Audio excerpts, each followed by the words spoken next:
What the Sigma? What the Sigma? It's too late. I already hit live. I'll define you on Twitch then. Jeez. Here you go. Here you go, please. Too late. I'm already looking for you on Twitch. No. Because you didn't link me in time. Here, There's no starting soon screen or anything. No, I just go live.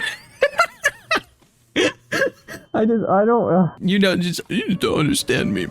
I'm a very professional.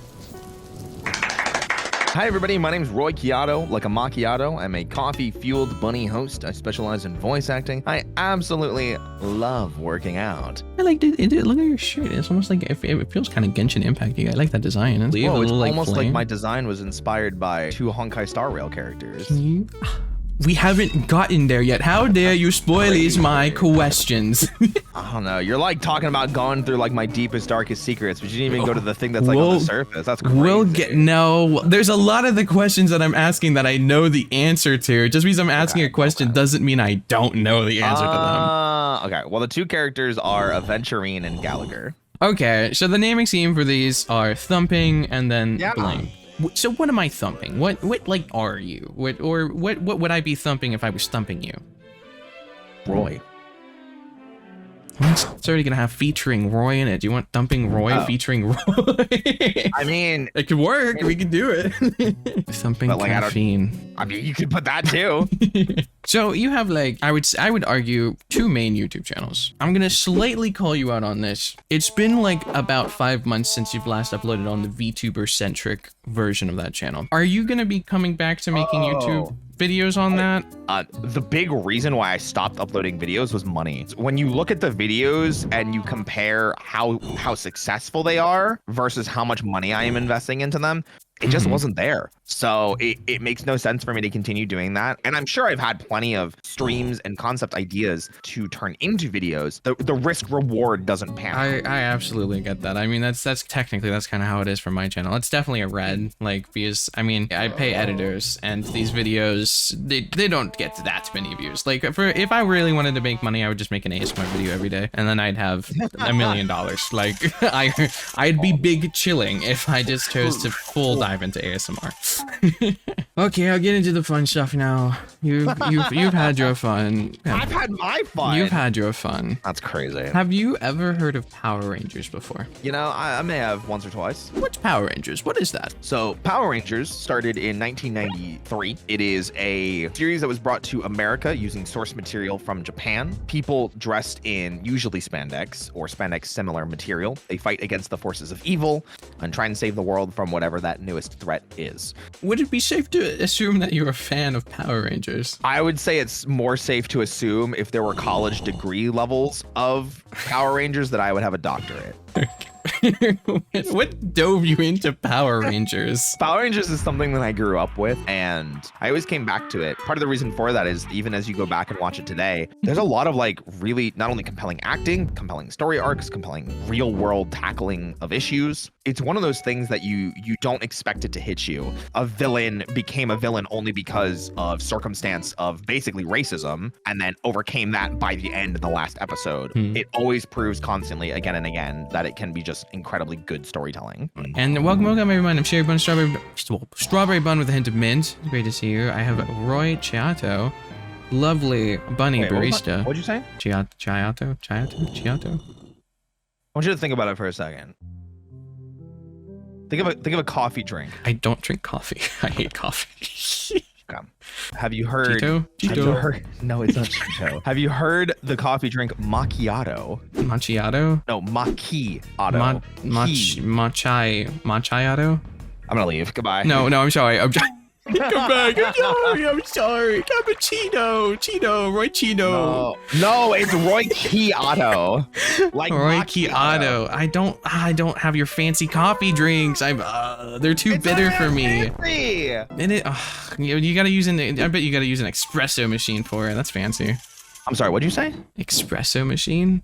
I'm sorry, one more time? Am I saying espresso wrong? There's no way I'm saying espresso wrong. Espresso. It's spelled with an X though. No, it's not. Oh shit. You don't know that. You don't. I do. No. I'm gonna leave. Hello, boys. Hello. Welcome, boys. Hello. I'm here with Roy Chia-toey. I say Roy as if Roy was the word I was saying wrong. I have no idea. What the heck? Roy Chia-toey. Fun. Does whole Minster switch mean anything to you? Oh, like Final Fantasy 14? Yeah. You're talking about the guides that I made for FF14? Yeah, I do. Oh my god. How did you dug that up? Jeez. I know you, Roy Rescues. Tell me all about it. Let me hear it. Jesus. So one of the things that I tried doing was making guide content for Final Fantasy 14. And this was around the time that Shadowbringers came out. And Holminster Switch is the first dungeon in Shadowbringers. Okay, I'll leave some of the other brain bursters of like, how do you know that? Okay. How long have you been voice acting for? I feel like the proper answer is like 2 to 3 years, because that's when I really started professionally pursuing it. But like, if you want to be like, oh, well, I really started doing it when I started playing D&D a decade ago. But I think 2 to 3 years is probably like the better way of saying it, because this is when I started training professionally. And you might have answered this one a little bit earlier, but what kind of made you dive into it? Was it Critical Role? Was that the only thing, or were there other things? So Critical Role was a huge inspiration for it, because there were so many voice actors. There are so many voice actors part of Critical Role that are some of my favorite people, actors, voice actors. So seeing them all come together and being able to tell these stories, and it made me go to my local hobby shop so I could learn how to play D&D. After that, I got more and more used to the online culture, I guess, of Twitch through things like Critical Role while they were still on the Geek and Sundry channel. And then that led me to streaming, and then eventually streaming led to lockdown, and then lockdown led to burnout of speedrunning, because I became so good at speedrunning that I ruined my mental health. So I used that as a huge switch to get into VTubing. And then after getting into VTubing, I rediscovered my love for voice acting by doing visual novels that didn't have voice acting in them, and then just acting as the characters. And then it came full circle again. That's classic. That's a good way of doing it. Have you voiced in any official projects, animes, or games that you can speak of, in case there's any NDAs? I'm like Walla in a couple different anime. One of them is called Isekai Onsen Paradise,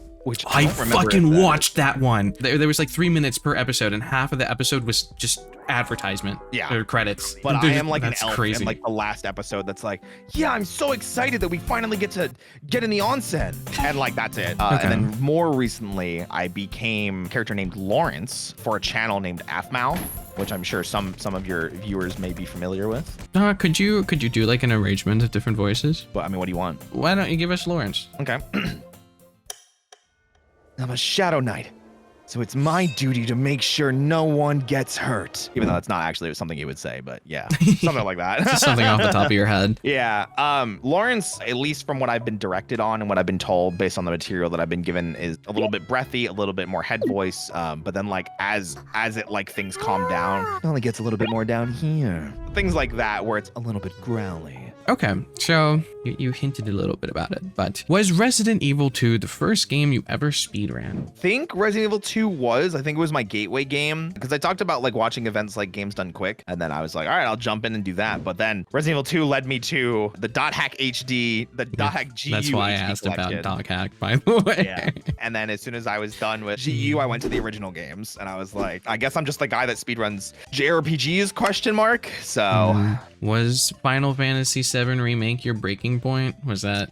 Yes. For those of you that don't know, my background in speedrunning, there's a game that came out during lockdown called Final Fantasy VII Remake. And very quickly, I found that other people were speedrunning it. And I was like, you know what? I really like the combat in this game from playing it casually. Like, I took my time. I think I got the platinum trophy. And then I was like, I wonder if people are speedrunning this, because I was still active in Dot Hack at the time. But there weren't a lot of players in Dot Hack, because Dot Hack's a little niche. But Final Fantasy VII, that's a big name. Everyone knows Final Fantasy VII. Each and every week that I put in practice and effort and training and run with becoming the greatest like speedrunner of a game title, the amount of times that I submitted, and I'm sure if you saw my profile on the website, you can see how many separate times I submitted for Final Fantasy VII Remake. I was practicing and training almost every single day. I went from being like 5 average viewers to like 35 average viewers. And from that, I quickly realized oh man, I kind of made a name for myself being a really competitive FF7 Remake player. I need to maintain these times. So when I had those 4 world records, my days became look at speedrun leaderboards, see if any of my times were beaten. If they were, watch as much of the VOD before work as I can. As soon as I get home from work, go practice, go learn. And then after that was done, go stream immediately and then start running for a solid like 2 months. Does not sound eventually, healthy. No, it was not. And eventually it got to the point where like I was looking at the leaderboard one day in bed on like a weekend or something that I didn't have work, and I just didn't get out of bed. And I was just like almost gonna cry, just like sitting there like being like, I really don't want to get up and grind. I really don't want to have to practice this. I really don't want to have to try and get lucky. So that was definitely a breaking point. Eventually I hit a point where I was like, I can't even maintain these anymore without feeling giga depressed or angry or frustrated. And then bam, I found VTubing. And then it was a breath of fresh air and you were finally able to be happy again. Yeah. Well,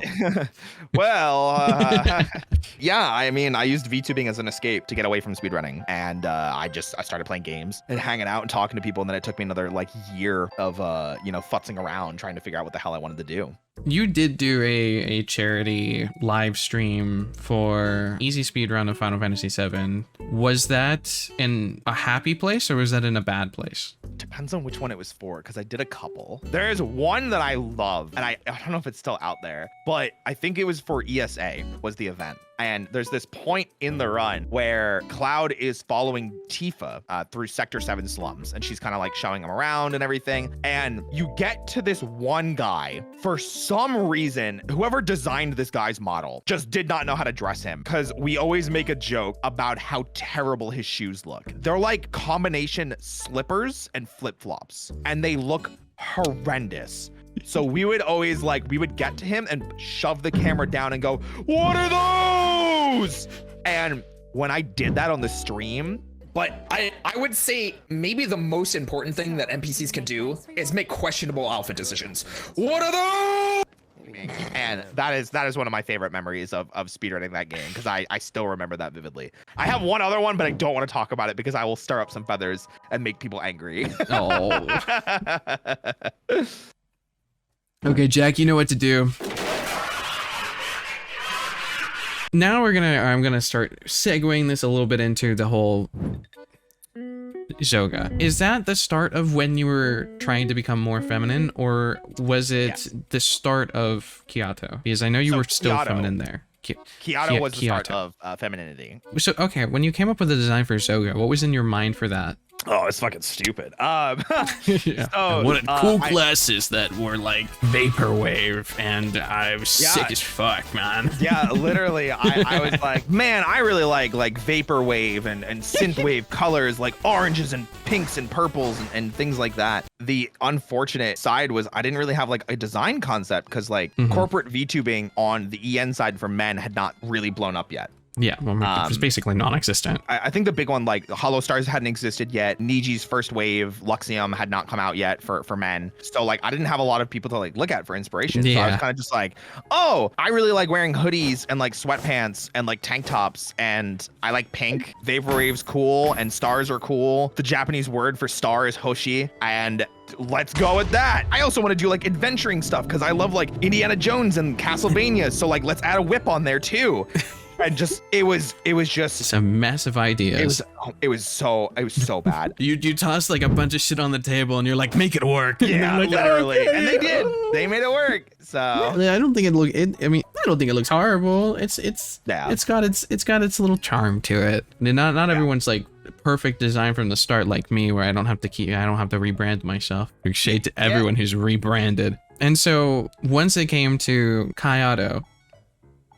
Oh my god, you get it wrong. Yeah, you did. Fuck. No, actually, as I did more research into VTubers and understanding the culture behind it, so naming scheme wise, I saw there were a lot of other VTubers that were successful in the corporate landscape that had like meanings to their name. Like Vox Akuma is voice demon because he's got a really nice voice and does voice content. Mr. Rias was mysterious because he was a detective. That kind of concept. So I was like, okay, well, I love coffee and I want coffee to be my theme. So you must hate me.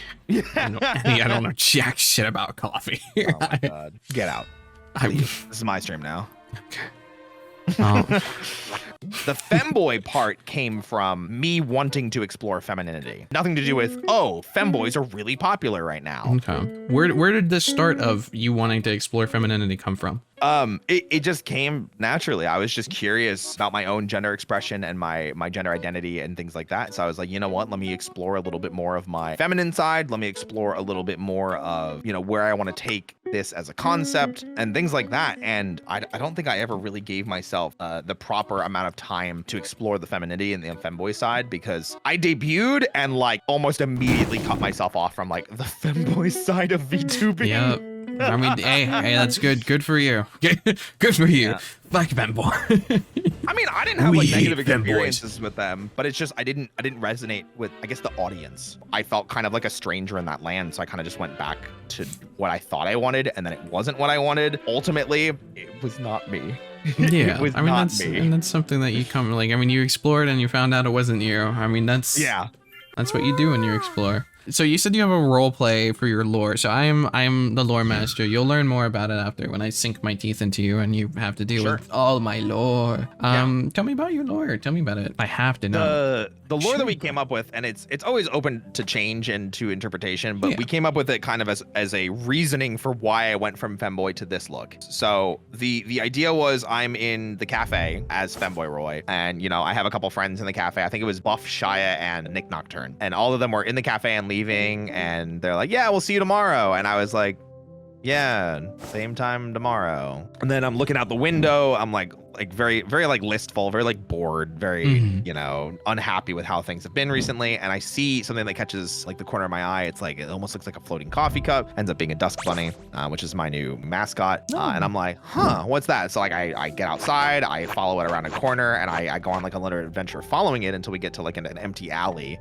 And it just flies into the wall and it makes like a door. That's where it's like Alice in Wonderland. I fall down into like a deep hole. And then there's a light that comes on, and there's a potion that says drink me. And then magical girl transformation. All of my clothes like explode off. We have the new body. After getting dressed, I step out another door that appeared, and that leads me to the new club, the Cup of Dusk. Okay. So I like that. You said it was a potion, right? I think it was a cup of coffee. I think we kept it like on brand. Yeah. If it was a potion, I could have been like, yes, it was all me. It was me all along. I'm pretty sure we kept it as a cup of coffee. I set you up. But you're welcome. Yeah. You could thank me for your new wonderful body. Hopefully you guys all liked Roy. Roy's really sweet. I get their name wrong a lot. I'm sorry. That's okay. I had a good time. But I hope everyone has a wonderful time. Yeah, it's time. And make sure to exercise. Take care of your body. Don't wait for motivation. Make your own. They're gone. Okay, they're gone. They're widowy, but yeah, they're widowy British. I don't know what you're talking about. I'm besties with Sayu, actually. Next you're gonna tell me that Alex Lee is also British, or Zeno Robinson. Where do you think the name Alex came from?